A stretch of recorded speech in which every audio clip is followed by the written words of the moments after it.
കാണുന്നില്ലേ? അവരോട് ചോദിക്കും. Bloody jackass, messing my party. She doesn't want you. Don't you understand? Swine. കാല് മാറ്റി വെക്ക്.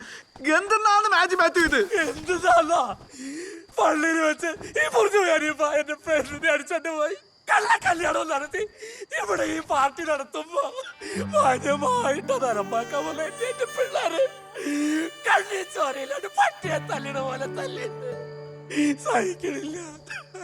എന്റെ വേദന എനിക്ക് മനസ്സിലാവുന്നുണ്ട് മാച്ച് എന്റെ കോപ്പ് മനസ്സിലാകുന്നു.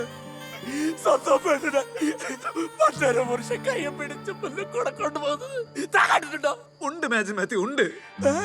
പക്ഷെ താലി കെട്ടിയതിനു ശേഷം ഓൾ അവിടുന്ന് ഒളിച്ചോടി പോയത്, അതും ഫോട്ടോഗ്രാഫറുടെ കൂടെ. എന്നിട്ട് തല്ലി കാലൊടിച്ചില്ലേ രണ്ടിന്റെയും? അറ്റ്ലീസ്റ്റ് ആ പെണ്ണിന്റെ മുഖത്ത് കുറച്ച് കരിവായില്ലെങ്കിലും. എന്തിന് മാത്യു എന്തിന്? പരസ്പരം അറിഞ്ഞ് സ്നേഹിക്കാനും ബഹുമാനിക്കാനും പറ്റാത്ത രണ്ടുപേരെ തമ്മിൽ ഒന്നിപ്പിച്ചിട്ട് എന്ത് കാര്യം?